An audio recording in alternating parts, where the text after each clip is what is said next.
so it becomes extremely difficult to get them to understand that those are illusions that have been created to keep us pacified, quiet, and stupid about our condition.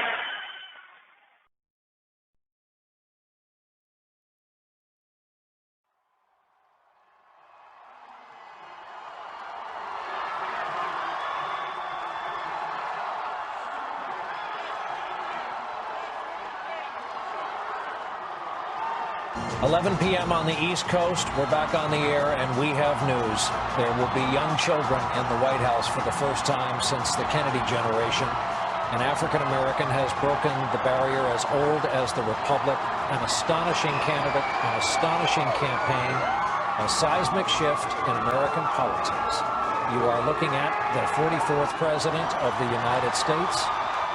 The celebrations begin.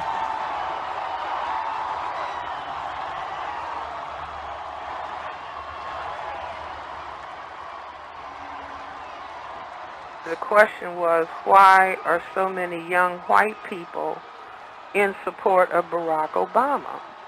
I think it's one or two or both. Now, one, there are a sizable number of white people who are tired of this whole business about squabbling about what color somebody is.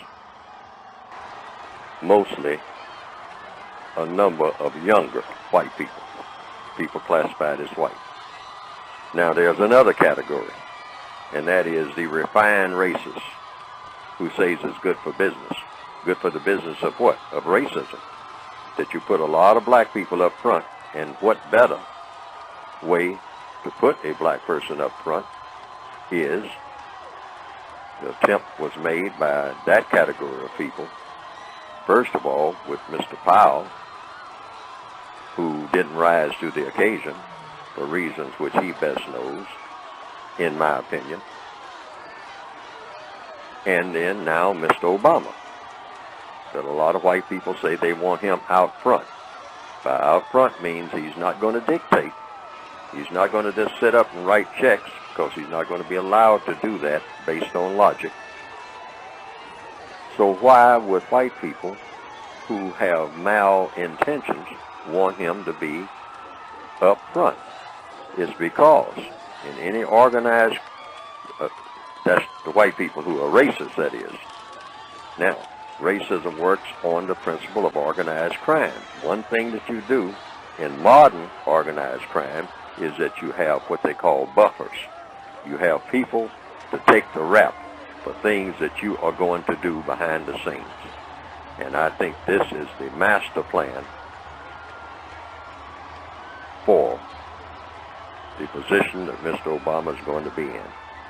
And I think that every black person, every non-white person, and every correct-thinking white person should be aware of that plan.